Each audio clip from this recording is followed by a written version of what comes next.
Joining me now from our bureau in Washington, D.C., Director of Litigation at the Immigration Reform Law Institute, Christopher Hajec.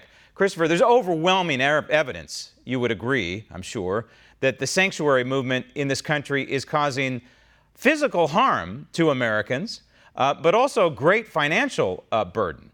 The Immigration Reform Law Institute did a study, and you looked at the worst sanctuary cities in this country. At the top of the list is not too surprisingly San Francisco, California. Number two, not too surprisingly, is New York City. Minneapolis, again, probably not a huge surprise. Maybe none of these cities. Seattle, number 6, Chicago, Boston, number 9, maybe a surprise, maybe not, maybe to some Americans. Santa Clara County, California, not a surprise to anybody who's paying attention. So when you quantify what is a worst, I believe they're all worst, they're all bad, but how do we quantify what is worst? Graham, sanctuary policies are a major crisis in this country, and we thought we'd highlight the worst offenders, meaning it's a number calculated based on how many ICE detainers they've refused, that is, how many times they've refused to give the release dates of aliens in their custody so ICE can come pick them up and deport them. How many times they've done that, how bad the resulting crime has been, how many crimes have resulted from that, and how bad the crimes have been. How much suffering have these alien criminals inflicted on members of those communities? And San Francisco really does stand out on that list, does it not? New York's pretty bad, obviously. Some of the other cities are pretty bad. But San Francisco really kind of blazed the trail on this one. And you would think after the murder of Kate Steinle way back in, what was it, 2015? Kate Steinle. But then there were other cases of innocent Americans being taken out one way or another by illegal immigrants, yet they continued to shield them. You would think that there would be some sort of paradigm shift. Instead, San Francisco, in a sense, has become some sort of national beacon for the sanctuary movement in this country. Oh, it certainly has. And the alien criminal who killed Kate Steinle was attracted to San Francisco because it was a sanctuary city. And they seem to want to have him keep coming.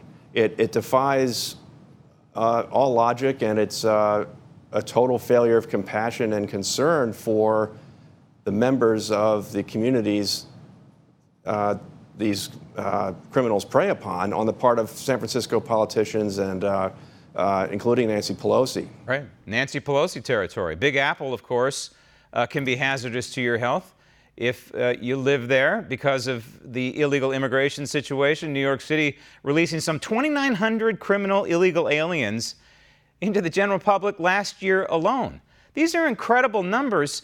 And again, you look at who represents at least part of New York. This would be Alexandria Ocasio-Cortez, who has nothing but disdain for the officers of the law, the federal officers of the law, in particular ICE, who are trying to stop the madness and protect the American people and the residents of New York.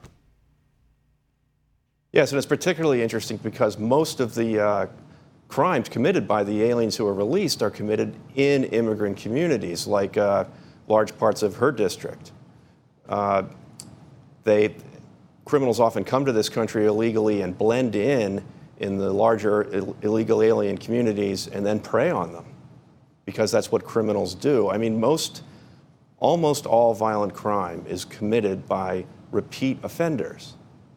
So it was ridiculous from the beginning to release career criminals back on the streets when you can get them deported. But that's what sanctuary cities have done, and we've compiled a horrific list of terrible crimes committed by people who have been released pursuant to sanctuary policies. Sanctuary cities are a threat to our civil society, a threat to law and order, a threat to the American people, and also simultaneously an attack on our federalist system, and specifically the Supremacy Clause of the United States Constitution. The federal government has certain roles. It's delineated right there in Article 1, Section 8 of the United States Constitution. Immigration falls under the domain of the United States Congress, and it's high time the United States Congress holds these sanctuaries accountable. Christopher, thank you. Want to see more videos like this? Click on the link below and subscribe to One America News on YouTube, and call your cable provider and kindly demand that One America News is added to your lineup. Call and subscribe today.